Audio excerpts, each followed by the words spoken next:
Good morning. It is such a delight to see all of you here on this gray, chilly morning. So, welcome. My name is Abigail Bottome. Chris Lennon could not be with us this morning, so I'm happy to pinch hit for him. I'm a member of the Worship and Music Committee. My pronouns are she, her, and hers.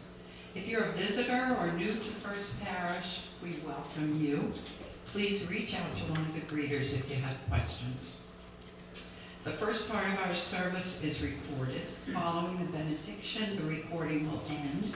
Then we will go into our candles section, which is not recorded. The service will be posted on our Facebook page and on YouTube. We share this space with the Brazilian congregation that rents here several times a week. Please be patient as we are working to remove some of the clutter and hope to have a solution very soon. Please join us for the congregational meeting after the service. There's coffee, and I've just been told there's also a few snacks. So there actually are indeed some snacks this morning. Welcome to our service at First Parish Plymouth. Our service today is led by our minister, Reverend Arthur Lavoie. The sermon is titled Dancing on the Edge. Diane Stillman is filming for us this morning. Today's live music is performed by Sandi, Hammond, and Lunt, and a very extra special thank you to Licia, Lemieux, who is performing on the organ for the last time, and Art will be talking more about that later. Whoever you are, whomever you love, whatever you believe, wherever you are on your journey, let us walk together this hour. Oh, that's right. Sorry about that. I'm the Reverend Arthur Lavoie. My pronouns are he, him, and his.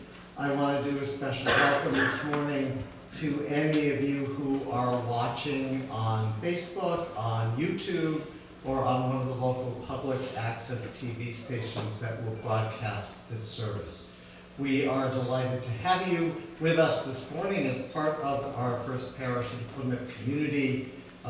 Please, if you have any questions or comments or would like to make a donation, please go to our website, firstparishplymouthuu.org, and you can get in touch with me or our administrator or find out more information about this congregation.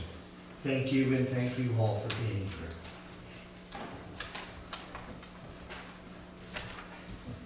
You see, I was channeling Chris when Now our call to worship. Hoping, Trusting for So Many Things by Katie Kandarian Morris.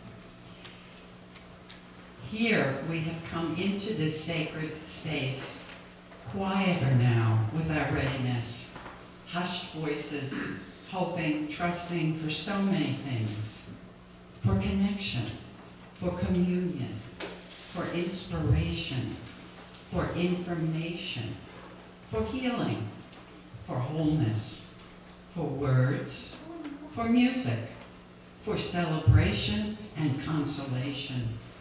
Here we have come into this space, bringing all of who we are. Let us be willing, however we are changed.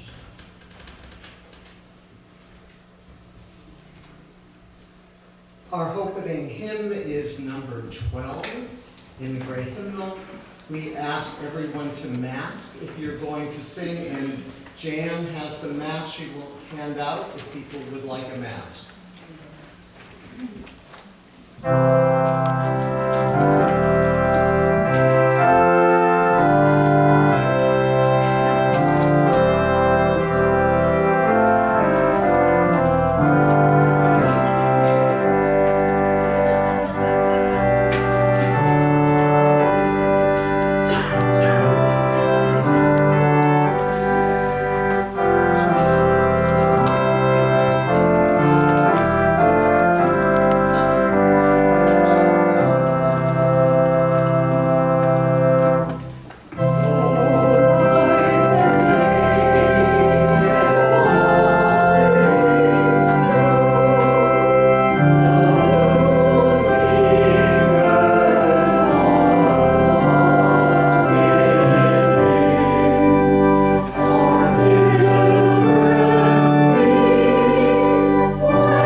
our chalice lighter this morning. And please join me in the chalice lighting words. Love is the spirit of this church, and service is law. This is our great covenant, to dwell together in peace, to seek the truth in freedom, to seek the truth in love, and to help one another. Please be seated.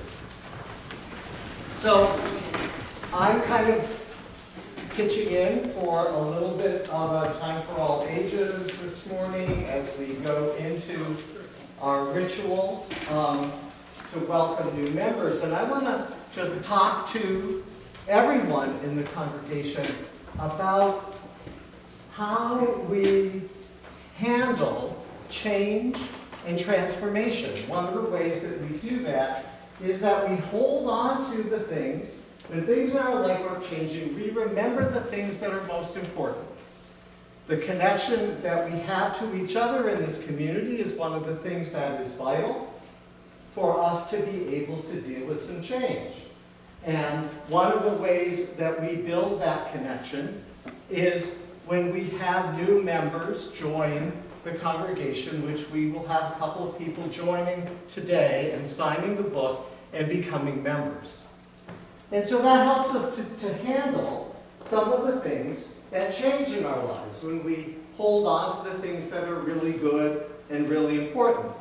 One of the things that is changing for us, and I talked a bit about this in last Sunday's service, is how we do music here in the 21st century.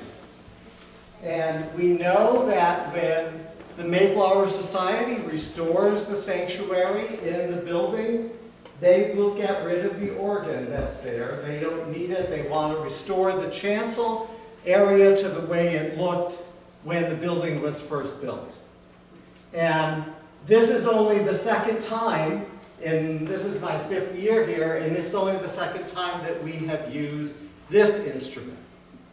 So we are, in effect, saying goodbye to organ music today and making the way for something new. And we recognize that most of the music being written for UU churches today uses a lot of other instruments, and we will be introducing some new instruments, and they'll have more kind of a little bit more contemporary music or contemporary feel to our current music as we move into the next year, into January. So we want to thank you, Licia, for playing today, and Licia will be taking this organ and taking it home and using it to teach other students. Yay! That's amazing.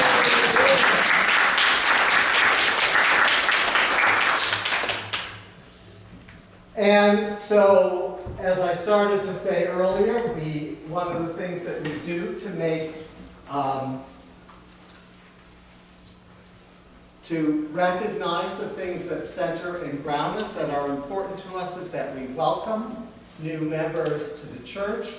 So I want to invite Fred and Emery Yule to come up, because they are our new members who will be joining today. And Jan Blanchard is chair of the membership committee. If you could come up as well. Good morning. So let's all face out, okay? Oh, yeah. Back up, yes.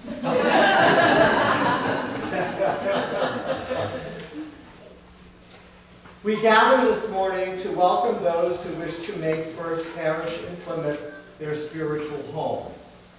Those becoming members today have been attending services and programs and have learned about the history, theology, and governance of this church and Unitarian Universalism, and have given some thoughtful consideration to their involvement here.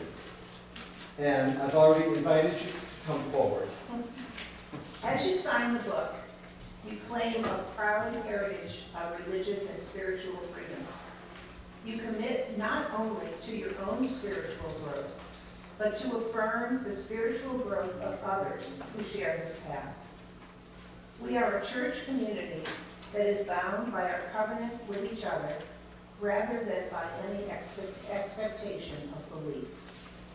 By this action today, you freely join your lives with ours, promising your time, your talents, and your treasure to this church and to the Unitarian Universalist faith that we love. Welcome.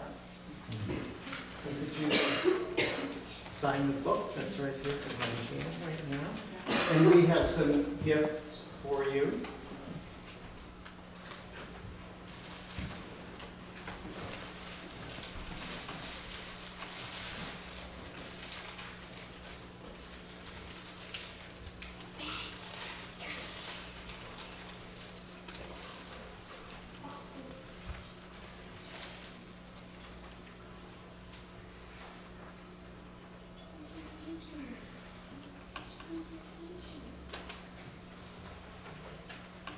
We have one rose for each of you. I'm going to leave them wrapped because that way they won't drip on you. There's one for each of you and a book, the pocket guide. Use pocket guide. And the children have gifts for you too.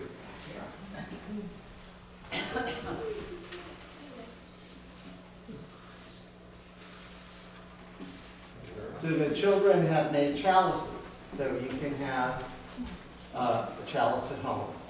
So if you pull out the insert in your order of service, there is a place for current congregation members to speak the next part.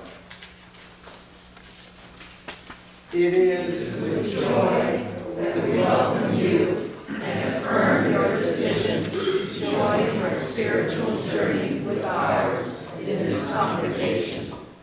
We pledge to support you in your search for truth, to celebrate with you in times of joy, to help you in times of struggle, and to join with you in rightful action. We commit to challenge and sustain you in your spiritual growth as you strive to live your highest ideals. We commit to the part of the spiritual life of the First Parish in Plymouth. We promise to speak honestly, to act with compassion, to love without prejudice, to live with integrity, and to respond courageously to demands of justice. We pledge to support this congregation as we are able with our hearts, our hands, our talents, and our resources. In our shared lives together at First Parish in Plymouth, may we become more effective instruments of service, voices for justice, peace, reason, and compassion, and a community that honors life in all its diversity. May our common ministries be fruitful. May our commitment, our presence, and our love endure. Amen. Thank you both very much and welcome.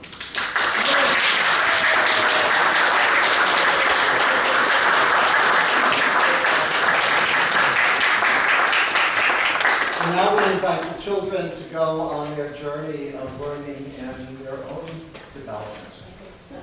This little light of mine, I'm gonna let it shine.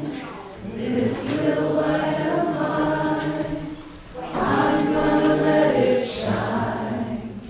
This little light of mine, I'm gonna let it shine. Let it shine, let it shine, let it shine.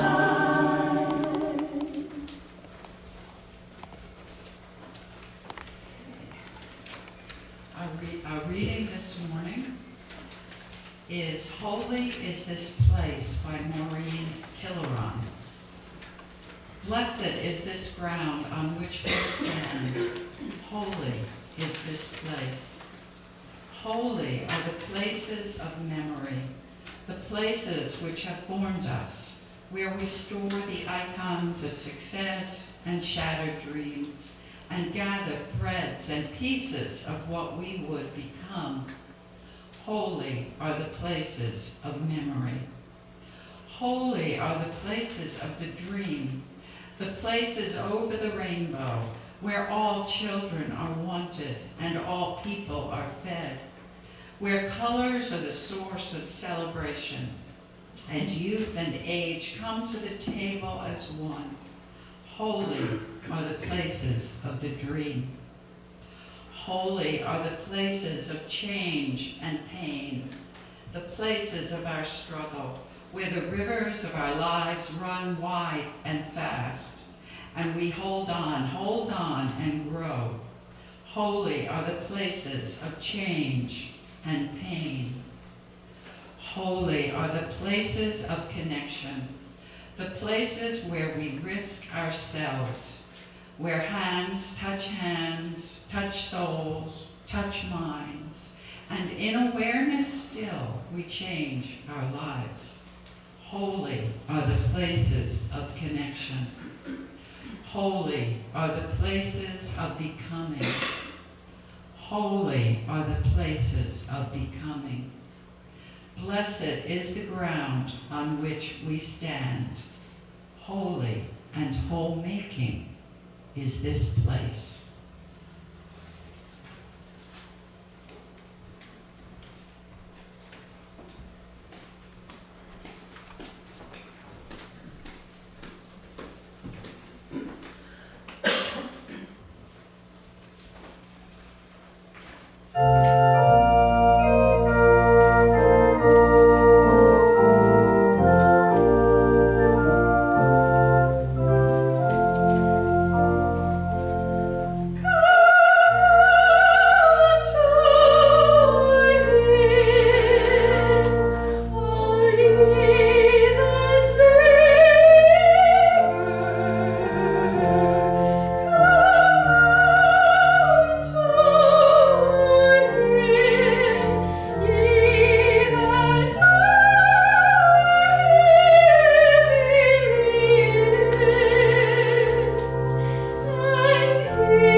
I remember a lovely story that a young man told as part of a service at General Assembly, the annual gathering of Unitarian Universalists from around the country.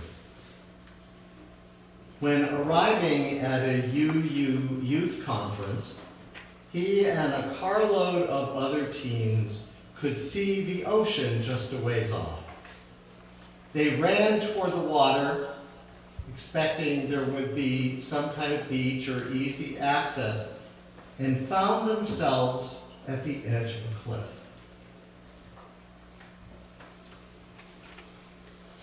There certainly must have been a way down to the water, but it wasn't visible from where they were standing. He went on to say to all of us how life could be like that. We are headed toward a desired destination and then find ourselves at the edge of some cliff, some precipice perhaps, some impenetrable thing that is going to keep us from our goal. How did I get here? We might say to ourselves. We're suddenly lacking some of the knowledge and skill to get where we thought we were going. Perhaps we are blocked by some of our own negative thinking, or we don't have the support, or we haven't learned the tools we need to get to our desired destination. Perhaps we are exhausted from the journey, from sadness and grief, and can't imagine how we might overcome a new obstacle. How many times do we find ourselves standing on the edge of a cliff? Or, as I sometimes think about it, dancing on the edge of a cliff, unsure of our footing, bouncing around a bit. We are aware that the place we want to go, the goal we strive to achieve, is much further away, or the journey is much more difficult or treacherous than we originally thought.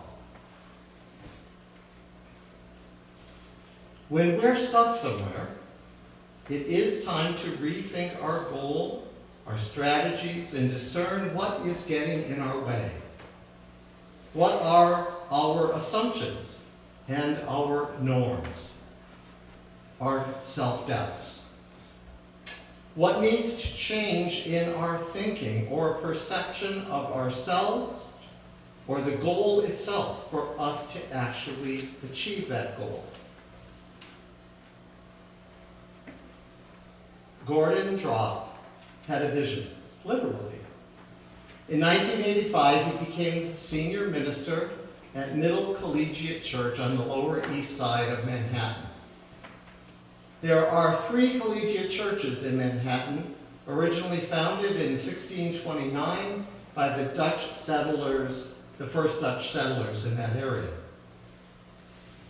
But in 1985, it was a dying church, with an elderly congregation of Dutch and German members that once reflected that neighborhood. In 1985, though, the neighborhood had changed considerably. Artists and immigrants had been lured to the Lower East Side by cheap rents, and there was a big disconnect between the church and its neighborhood. The church had a lot of space in its 2 buildings that wasn't being used. One day, Gordon was sitting in a coffee shop across 2nd Avenue from the church. He was looking at the beautiful granite facade. He began to see each of those large granite blocks not as cold stone keeping people out, but as doors and windows opening to welcome in all the different people of the neighborhood. We all have entry points that are different to being part of a church. For some, it is the Sunday services. For others, the spiritual development programs for children, youth, and adults. For some, it is the music program. For others, it might be the social justice work that the church is engaged in. For many, whatever it is that brings us to church, it is a sense of a loving and supportive community that keeps us coming back.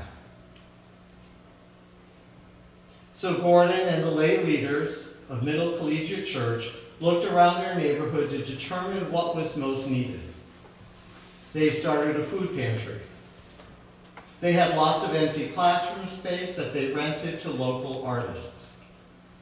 They rented out their large parish hall to a theater group and a dance group. They offered reduced rent to those groups in exchange for the commitment that each group would be part of a Sunday service a few times a year. That shifted their Sunday services to be more vibrant, with some different music and musicians, along with a little theater and dance. Gordon also started one of the first church-based ministries in New York City to people with HIV and AIDS, offering multiple supports for people living with that dreaded disease. Within 10 years, Middle Collegiate Church was a thriving, multiracial congregation with 400 active members.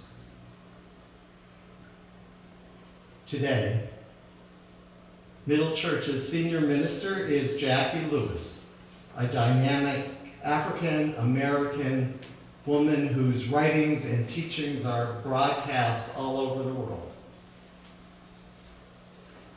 Every spring, Middle Church hosts a 5-day national conference for church pastors and church leaders, bringing in speakers and workshops on multiple issues of diversity and spiritual leadership in the 21st century, teaching us how to deal more effectively with our biases and become more welcoming and inclusive.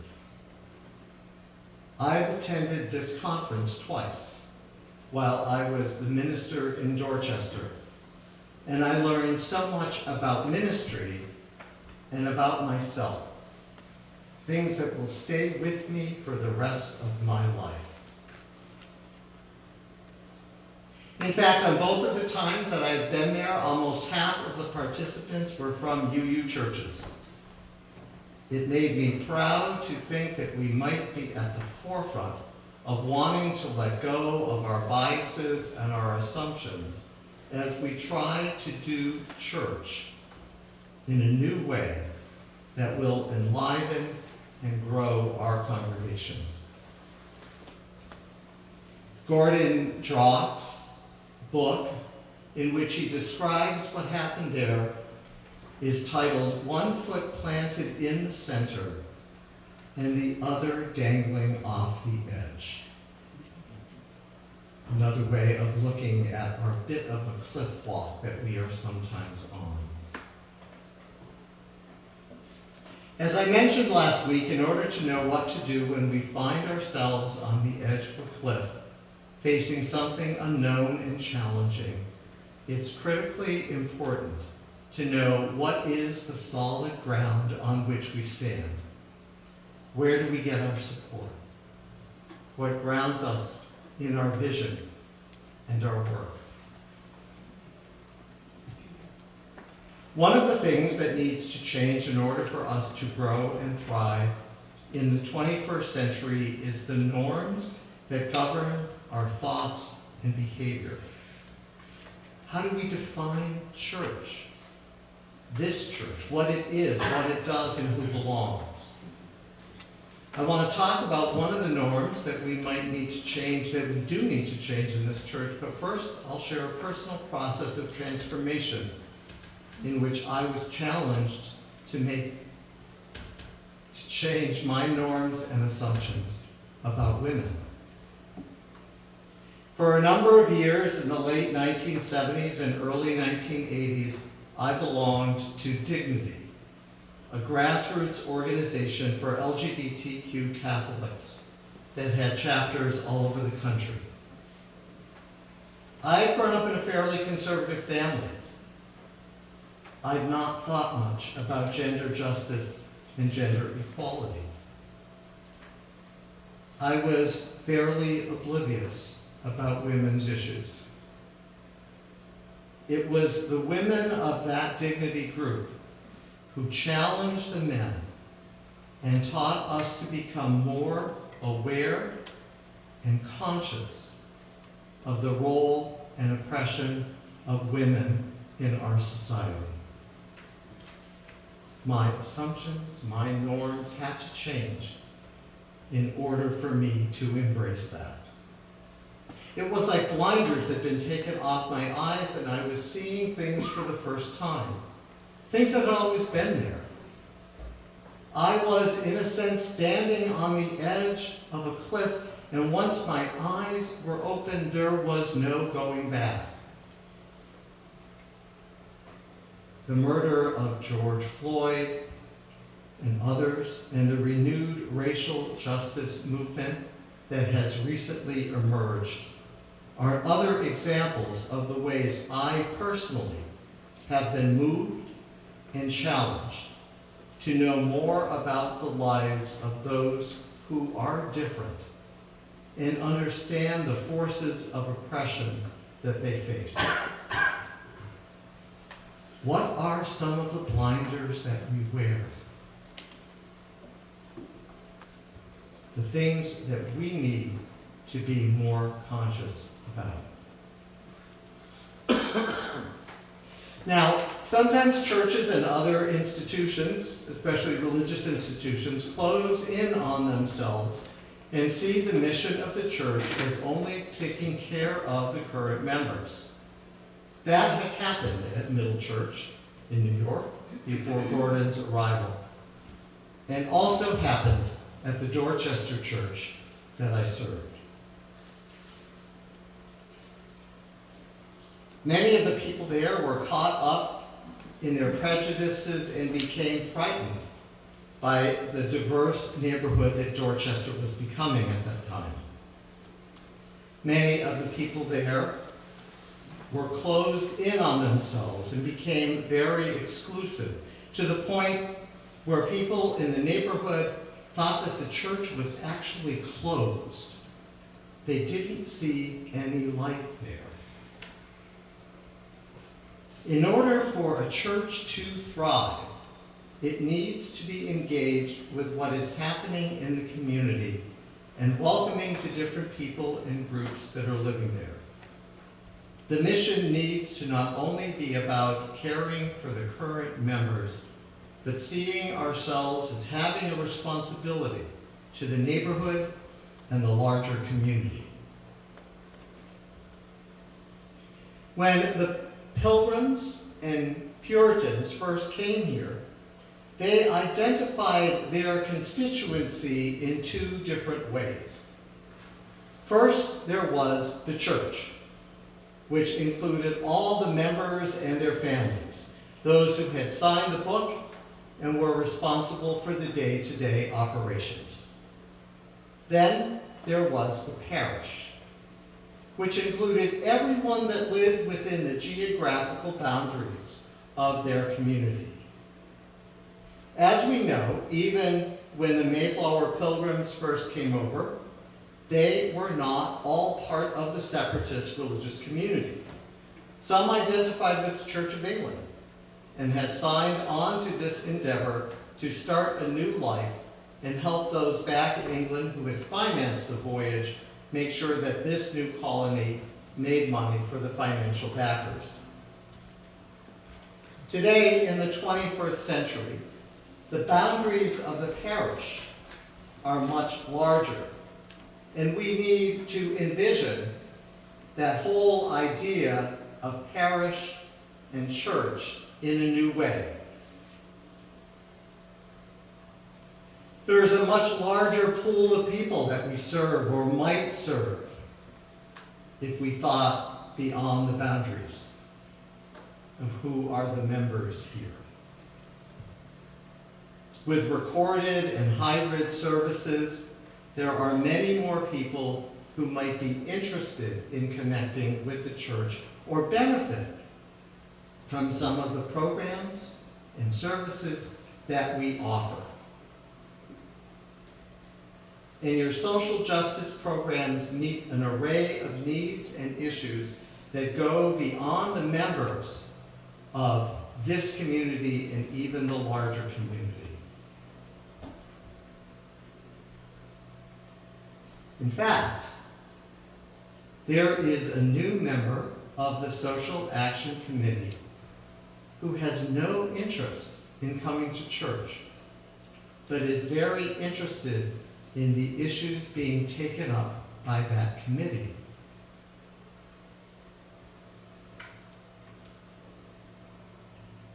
Mark Hicks is a queer African-American man who serves as the Angus McLean Professor of Religious Education at Meadville Lombard Theological School, RUU Seminary in Chicago. In an article he wrote titled "Educating for Social Change," he talks about the molting of the female blue crab. It's a 72-hour process of shedding one shell to grow a larger one. The crab who undergoes the transformation, the crab will undergo the transformation 27 times in their lives and is completely vulnerable through most of that process. Whether we are shedding our skin,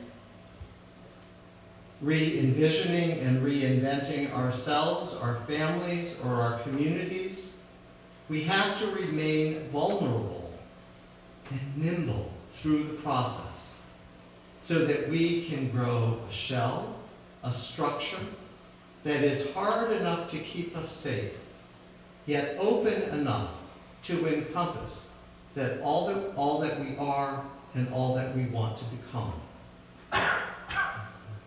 Our aim of bringing about a new world view, Mark Hicks writes, will fall short of the mark if we simply point people toward the goal of an anti-racist, anti-oppressive world. In order to make our own cultural shift in any transformational process, personal or collective, we need to create that safe and supportive environment that will help us to stay engaged. We will have to unlearn and relearn some of the assumptions and norms that we have taken for granted. And we must be able to grieve the changes that are happening in our lives as we face in the future. As we dance on the edge of this cliff,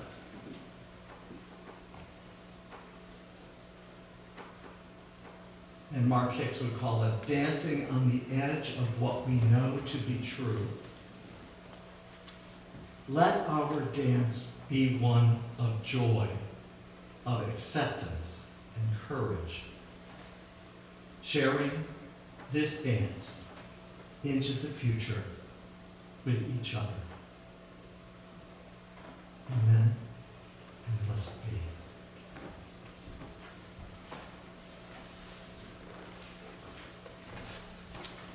Our closing hymn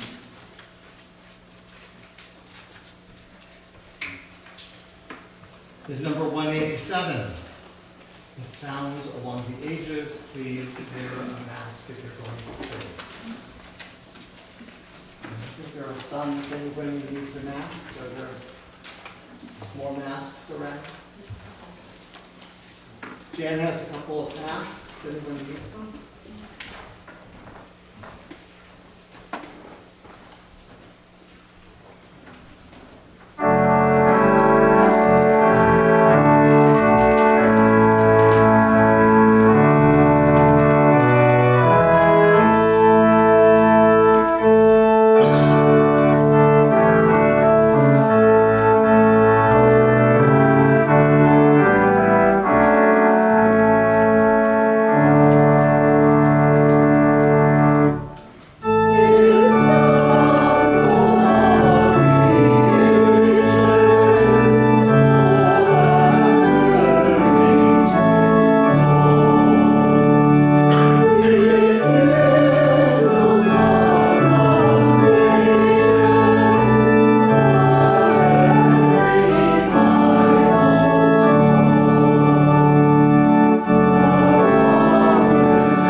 us please join in.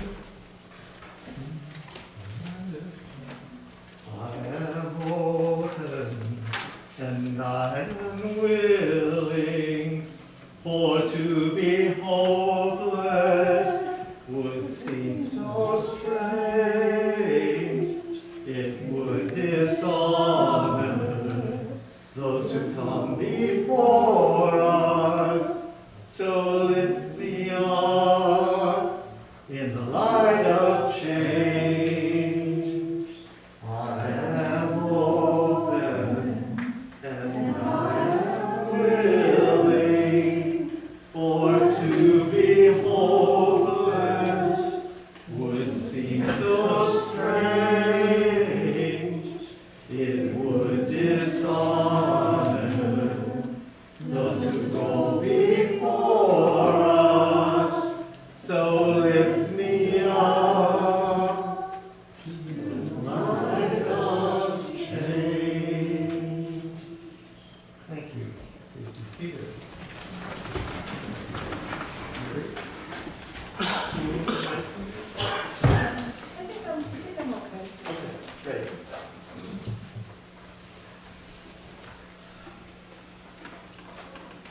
Marie, mask? Thank you.